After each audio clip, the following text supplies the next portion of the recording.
తిరుమలలో మరో భారీ స్కామ్. తిరుమలలో మరో అరాచకం బట్టబయలైంది. భక్తులు ఎంతో భక్తితో శ్రీవారికి సమర్పించే ఆభరణాల భద్రత ఎలా ఉందనేది మరోసారి బయటపడింది. తాజాగా పరకామణిలో బంగారు బిస్కెట్ దొంగలిస్తూ ఓ ఉద్యోగి పట్టుపడిన వ్యవహారంలో పోలీసులు దర్యాప్తును వేగవంతం చేశారు. దీంతో విస్తుపోయే వాస్తవాలు బయటపడ్డాయి. దీంతో ఇలాంటి వ్యవహారాలు ఇంకెన్ని సాగుతున్నాయో అన్న అనుమానాలు మొదలయ్యాయి. తిరుపతికి చెందిన వీరిశెట్టి పెంచలయ్య అనే కాంట్రాక్ట్ ఉద్యోగి పరకామణిలో కొంతకాలంగా పనిచేస్తున్నాడు. తాజాగా పరకామణిలో అతను 100 గ్రాముల బంగారు బిస్కెట్ను చోరీ చేస్తూ పట్టుపడ్డాడు. ట్రాలీ పైపుల్లో ఉంచి ఈ బిస్కెట్ను తరలిస్తూ దొరికిన పెంచలయ్య పట్టుకునేలోపే పారిపోయాడు. చివరికి పోలీసులు అతన్ని పట్టుకున్నారు.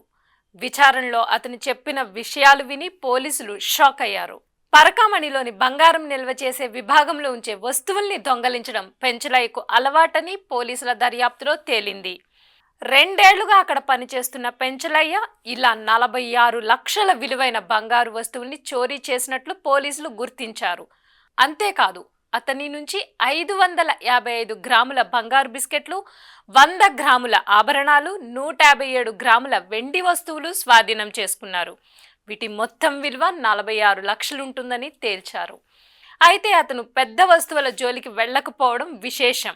తిరుమలలో ఇప్పటికే పలు ఉల్లంఘనలు జరుగుతున్నాయన్న ఆరోపణలు ఉన్నాయి.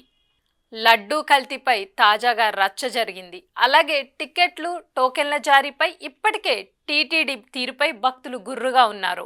ఇలాంటి సమయంలో స్వామివారికి తాము సమర్పించిన కానుకల్ని సైతం టీటీడీ ఉద్యోగులు దొంగలించుకుని పోతుండటంతో భక్తుల్లో ఆగ్రహం మరింత పెంచుతోంది.